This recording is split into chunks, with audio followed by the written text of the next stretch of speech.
paz do Senhor Jesus, EBD na íntegra. Lição de número 5, que tem por título Jesus Cristo e este crucificado, a mensagem do apóstolo. O texto áureo encontra-se em 1 Coríntios, capítulo 1, versículo 23, que diz: Mas nós pregamos a Cristo crucificado, que é escândalo para os judeus e loucura para os gregos. A verdade prática diz: o Cristo crucificado é o centro da mensagem da cruz e é a encarnação da verdadeira sabedoria para a salvação. A leitura bíblica em classe encontra-se em 1 Coríntios, capítulo 1, do verso 18 ao 25, e no capítulo 2, do verso 1 ao verso 5.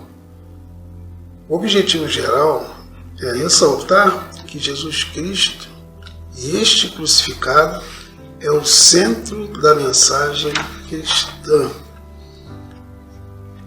A introdução diz: Paulo descobriu a verdade sobre o Cristo crucificado e ressurreto, e por isso sua missão de vida foi pregar aos judeus e aos gentios. O Cristo crucificado era o Salvador prometido nas profecias dos antigos profetas de Israel. Assim, o crucificado foi sua mensagem central. Para ressaltar essa centralidade, devemos prestar atenção nas expressões que se destacam em suas cartas: Evangelho de Cristo, Cristo crucificado e Cristo ressurreto. Nesta lição, veremos o quanto a mensagem da cruz traz impacto à nossa vida espiritual e pessoal. Então nós vamos estar trabalhando, meditando, aprendendo sobre esse tema extremamente relevante, que é a mensagem da cruz. Tema que hoje muitos estão deixando de lado, muitos não estão mais usando, trabalhando com esse tema nos cultos, nas suas pregações. Mas essa é a mensagem que tem que ser a mensagem principal de toda a pregação. Falar sempre na cruz de Cristo. A mensagem da cruz é a mensagem que tem poder incalculável. O primeiro tópico fala sobre a centralidade da pregação de Paulo. São 3 subtópicos, e o primeiro fala sobre o ministério de pregação e o Cristo crucificado. Diz assim a revista: sem menosprezar os demais escritores do Novo Testamento, indiscutivelmente o apóstolo Paulo foi o maior teólogo cristão e doutrinador do cristianismo. Suas cartas, baseadas na fidelidade aos ensinos de Cristo, lançaram os fundamentos das doutrinas cristãs. Embora Paulo não tenha convivido fisicamente com Jesus, ele recebeu toda a revelação do próprio Cristo para pregar o Evangelho sem se opor aos ensinos dos outros apóstolos. Por intermédio desse ministério, judeus e gregos, orgulhosos de sua religiosidade e conhecimento, descobriram que a manifestação da sabedoria de Deus ao mundo é o Cristo crucificado. Por isso, judeus e gentios são chamados por Deus para ver no crucificado o único meio de salvação e de verdadeira sabedoria.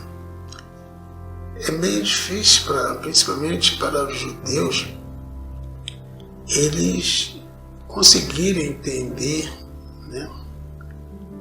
essa mensagem, entender os propósitos, entender o plano de Deus, quando o próprio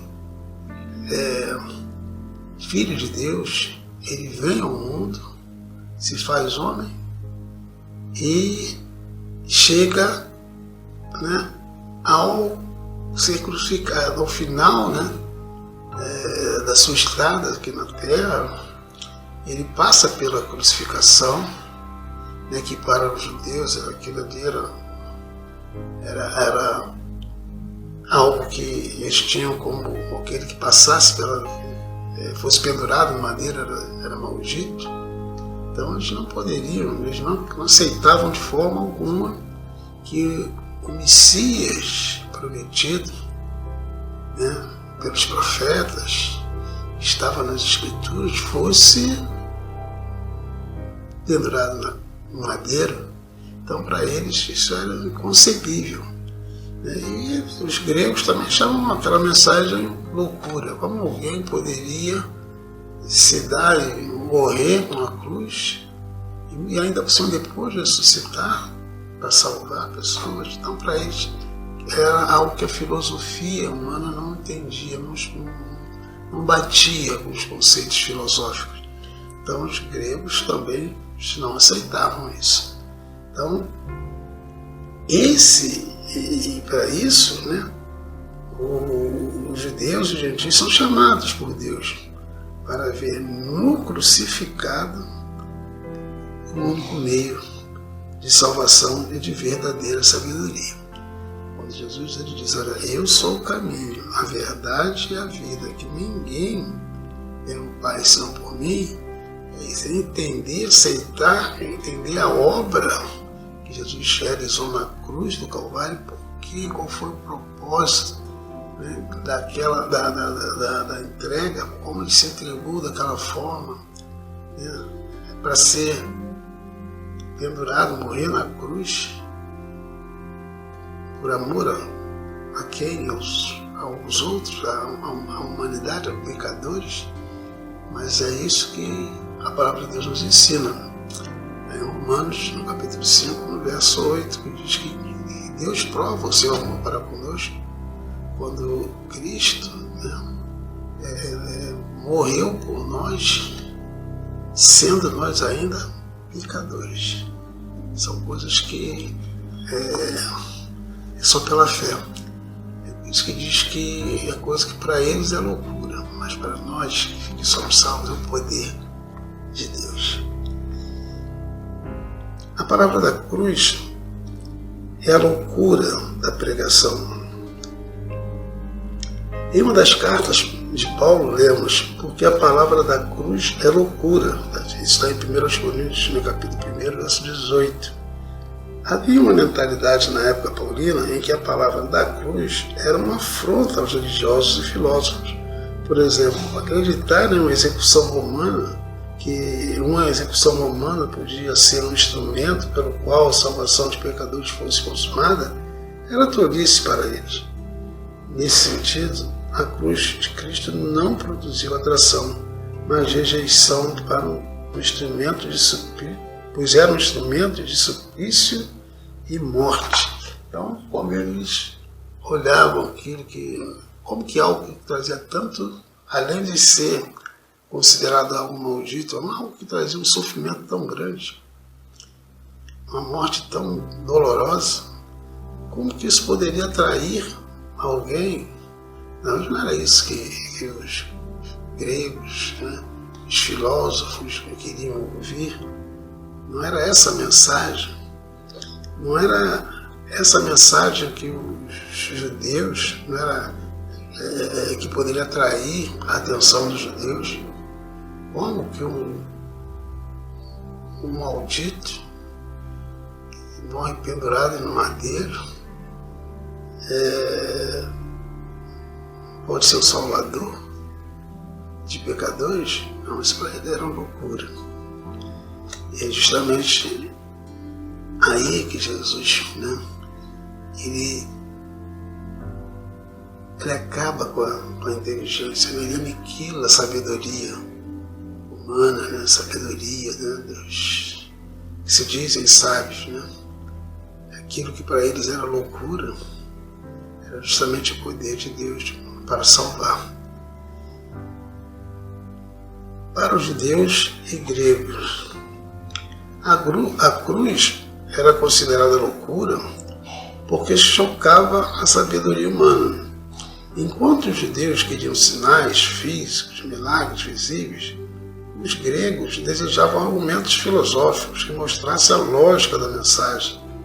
Assim, o conteúdo da mensagem de Paulo gerava escândalo para os judeus, pois a cruz não era um espetáculo suntuoso, e ao mesmo tempo contrariava a retórica erudita dos filósofos gregos por causa da sua simplicidade.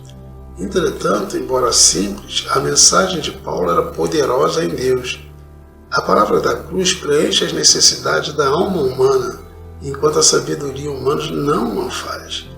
O Evangelho é poderoso para salvar o homem que crê. Logo, para os que perecem, a palavra da cruz é loucura, mas para nós, os cristãos, é o poder de Deus para salvar o mundo. A gente olha como que Deus trabalha e o homem não consegue entender, o homem não consegue alcançar a sabedoria de Deus.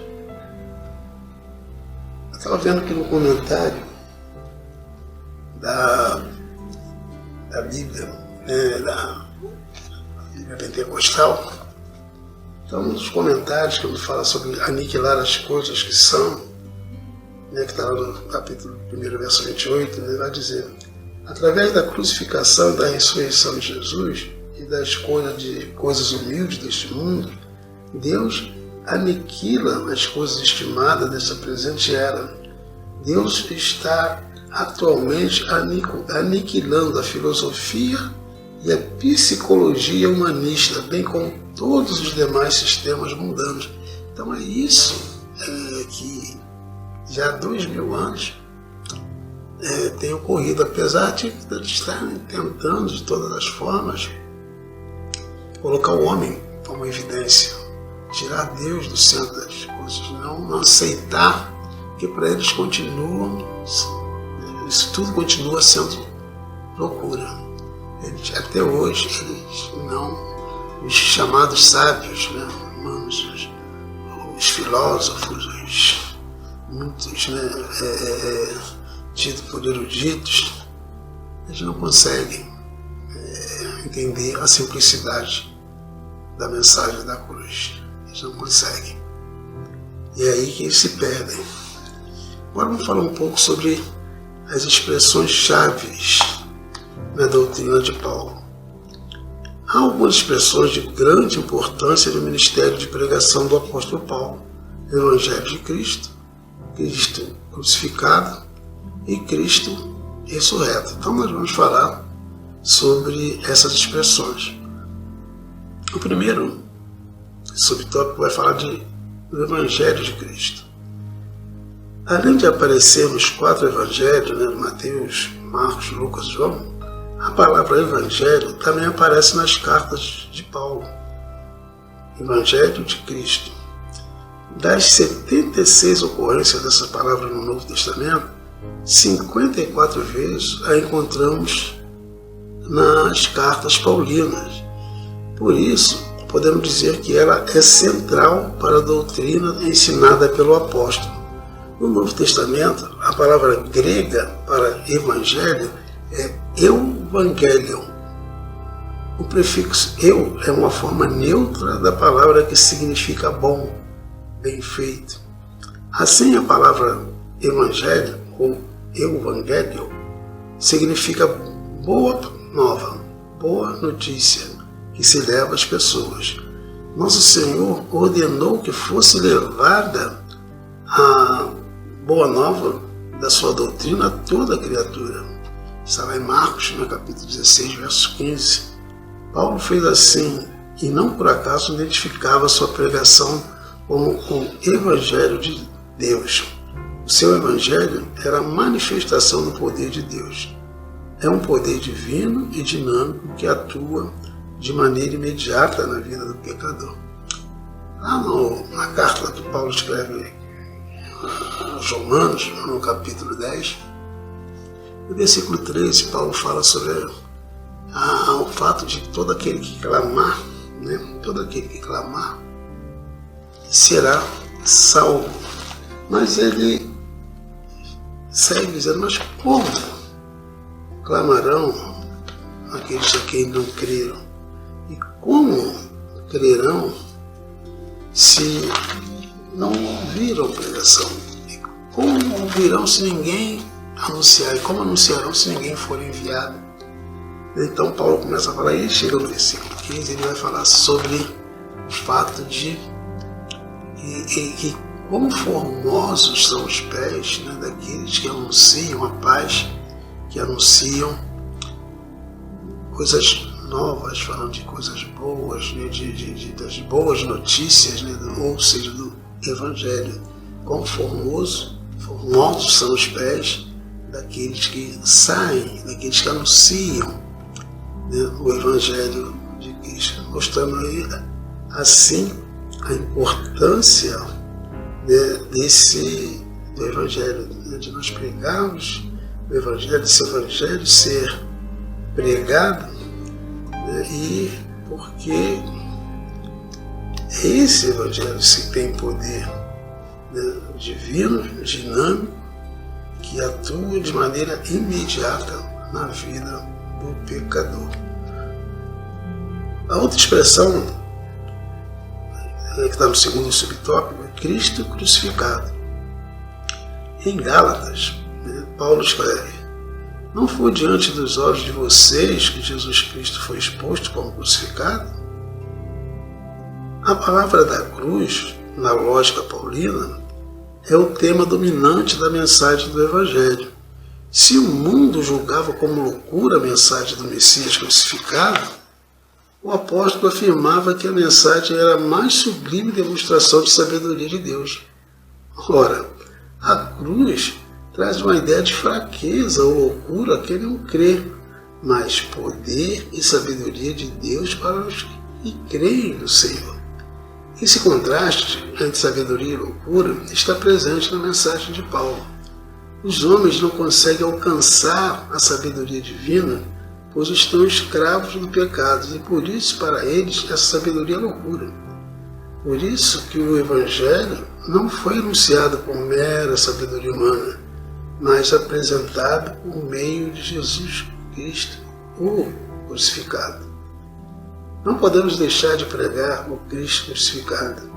O tema da expiação dos pecados deve ser mais pregado e ensinado em nossas igrejas. Uma coisa interessante nesse texto é que, além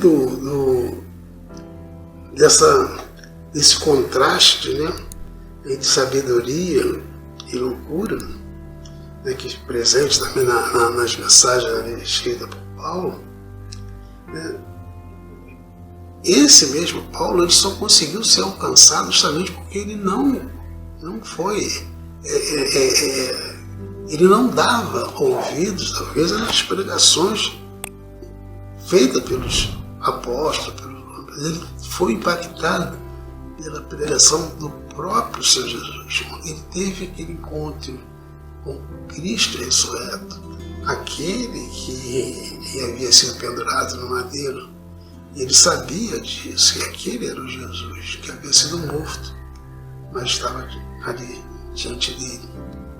E aquilo foi que impactou ele de uma forma, né, total. E ele, aprendendo isso, foi um dos pontos centrais da mensagem dele, né, de falar justamente sobre Jesus crucificado. Então, a importância do Cristo crucificado, né?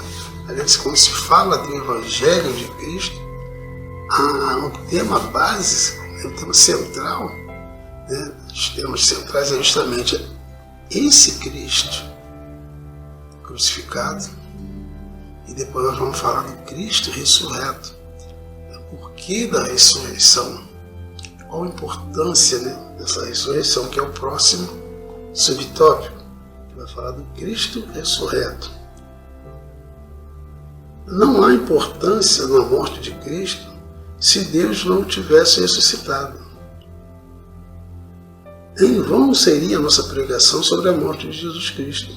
Por isso, o apóstolo descreve de maneira sublime: Cristo morreu por nossos pecados, segundo as Escrituras, foi sepultado e ressuscitou ao terceiro dia, segundo as Escrituras.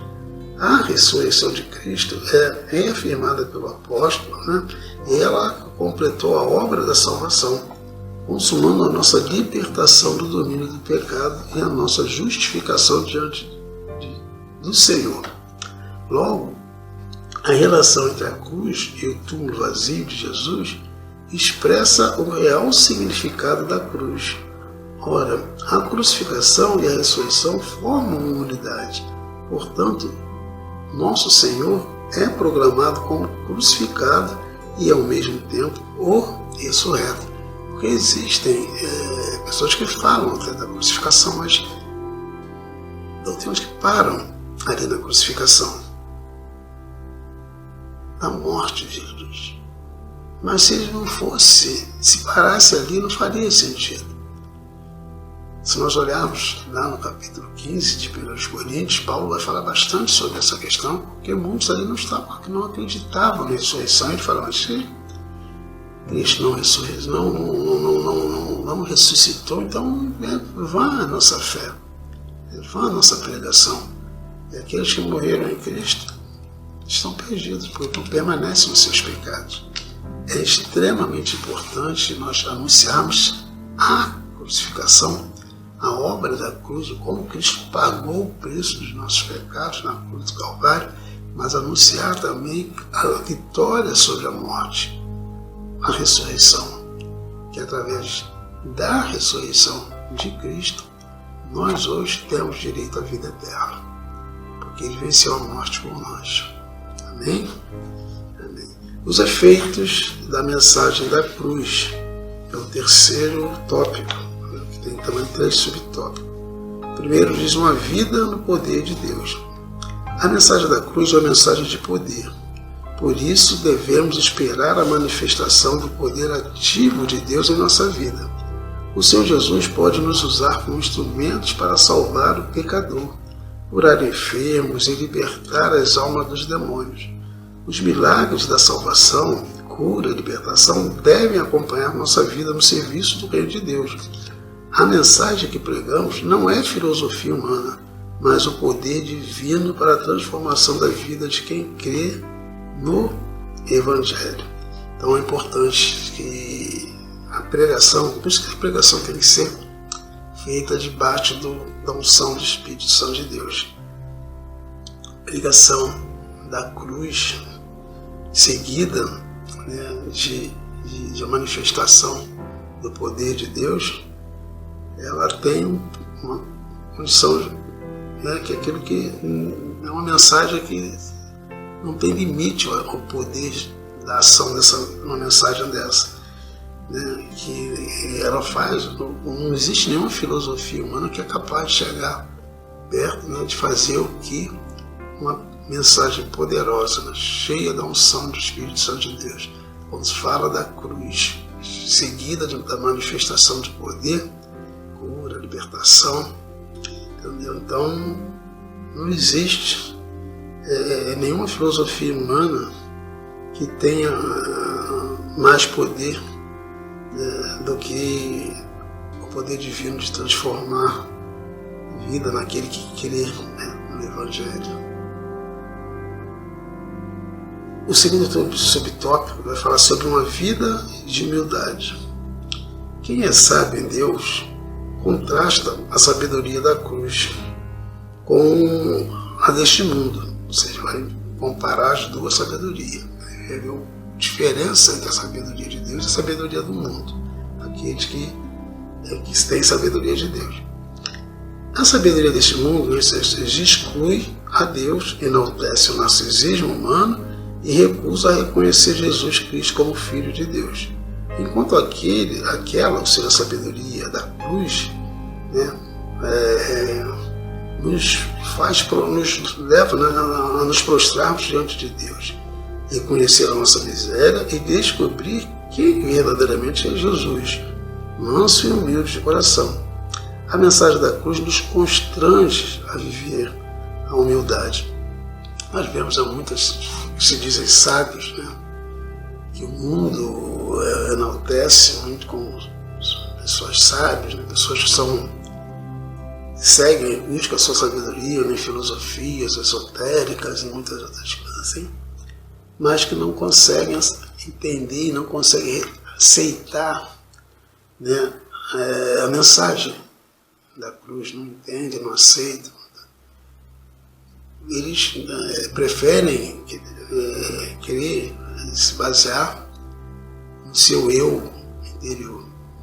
Então, essa não é a sabedoria que vem do alto. A verdadeira sabedoria é essa sabedoria da simplicidade que reconhece, que nos faz reconhecer quem somos nós e nos mostra quem verdadeiramente é Deus e quem nós somos, e mostra nossa dependência de Deus.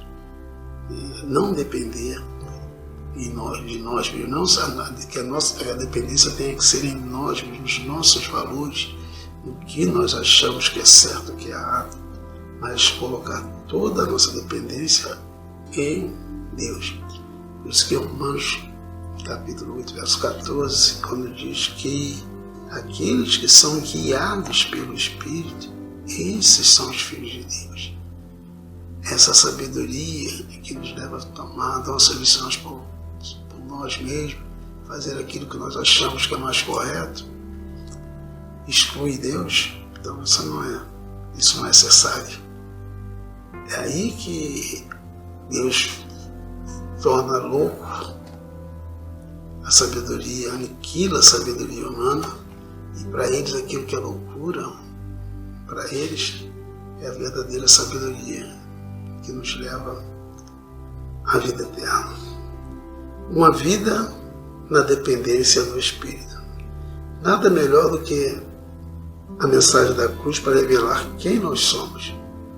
Como o apóstolo Paulo, devemos ter a plena consciência das nossas fraquezas humanas, limitações pessoais, medos interiores. Por isso, as Escrituras nos estimulam a jamais depender ou confiar em nós mesmos, mas exclusivamente dependemos do Espírito Santo. O Espírito nos faz agir, ter criatividade e fazer as coisas de modo que glorifiquem a Deus. A mensagem da cruz nos ensina a depender exclusivamente do Espírito Santo. E quando nós olhamos, né, para a obra que Jesus fez na cruz do Calvário, a gente vê que nós não tínhamos condições, homem algum tinha condições de fazer o que ele fez. Homem algum tinha condições, homem algum tem condições de levar a vida que Jesus levou, porque ele chegou até ele sem pecado. Ele não merecia aquela cruz. Aquela cruz era para mim, para nós. Nós sim somos pecadores. Nós é que merecíamos a morte. Mas ele assumiu o nosso lugar. Por amor, ele entregou a sua vida. Ele, por amor, ele se permitiu ser crucificado, né? Pagar o preço das nossas culpas, ser aceito pelo Pai e vencer a morte, né? Para a nossa libertação total, para a nossa eternidade. Então, a mensagem da cruz é a mensagem que nós temos que proclamar essa mensagem todo o tempo. E hoje nós já vemos muitas das vezes, em muitas igrejas, muitos cultos, as mensagens hoje não são mais cristocêntricas, os louvores não são cristocêntricos. Essa filosofia, né, da modernidade, desde do tempo do modernismo, né? Veio o humanismo, veio o antropocentrismo, né? O homem no centro, aquilo que tirou Deus do centro, que vinha na Idade Média do teocentrismo, Deus como centro de todas as coisas. Então aquilo foi deixado de lado desde a Idade Moderna. E na Idade pós-moderna, né? E na idade do tempo que nós estamos hoje, cada vez mais, o homem se coloca como centro de tudo, cada vez mais excluindo, né, Deus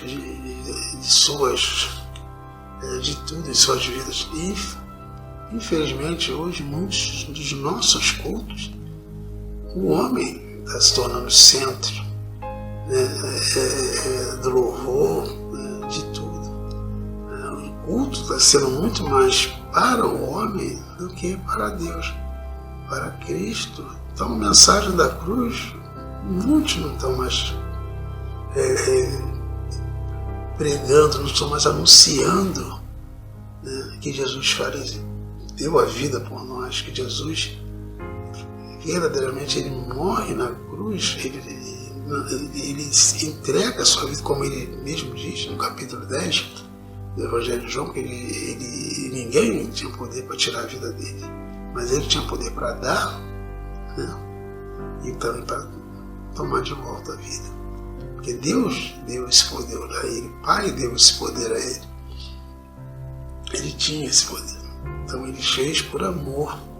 Ele se entregou por nós, né, para que nós tivéssemos a nossa salvação. Porque se não fosse a obra, né, salvadora de Jesus na cruz, né, a entrega dele, né, a morte expiatória,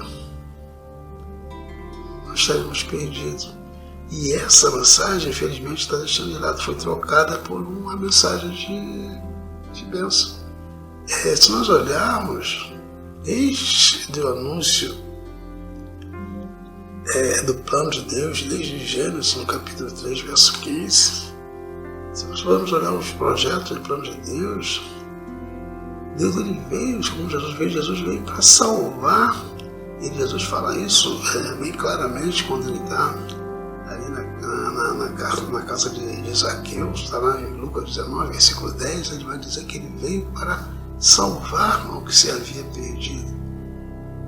Mas muitos querem apenas o Jesus que vem para abençoar, para dar vitória, para fazer isso. O Jesus que veio para atender as necessidades, uma das vontades, né, do homem, que o homem está no céu apenas para ser servido.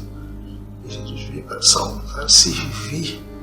Então nós vemos hoje cultos que só falam em bênção, vitória, vícios, coisas desse tipo, né, mas não se fala em salvação, não se fala em renúncia, não se fala em cruz, não se fala. Hoje está cada vez mais difícil, né, mas infelizmente eles não percebem que com isso muitos estão se perdendo. Quantas vezes as pessoas vão, quantas vezes, né, precisando de ouvir uma mensagem que a levaria a meditar, a perceber sua condição pecadora, mas o culto só vai apresentar um Deus, um Jesus que está ali para fazer a vontade daquele que o busca, como se fosse um gênio da lâmpada que está ali para cumprir desejos. Mas não é esse Jesus do Evangelho. O verdadeiro Evangelho não ensina isso. Então nós temos que ficar com o verdadeiro Evangelho, com a mensagem da cruz, como centro de nossas pregações, como centro do nosso Evangelho. Que Deus possa nos fortalecer mais e mais a cada dia, no sentido de nós retornarmos para uma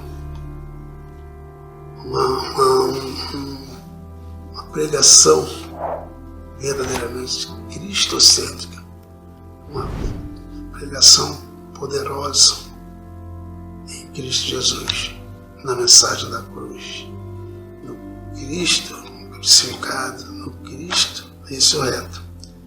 A conclusão dessa lição diz: a mensagem da igreja é a cruz de Cristo. Essa cruz dá conta do Cristo crucificado e do ressurreto. Essa mensagem traz escândalo ao mundo, mas poder para nós. Ela salva, cura e liberta o pecador, ao mesmo tempo que nos revela uma vida de poder de Deus, humildade e dependência do Espírito. A mensagem gloriosa da cruz transforma o homem inteiro. Eu não sei se você consegue se recordar, mas eu lembro do dia que eu tive, isso jamais eu vou esquecer, um verdadeiro encontro com Deus. Como que a mensagem de Deus me fez ver quem eu era e a obra que Cristo fez por mim na cruz do Calvário. Que Deus abençoe, que possamos muito, muito, mais e mais a cada dia deixar que o Espírito Santo de Deus nos conduza, nos faça retornar ao verdadeiro Evangelho.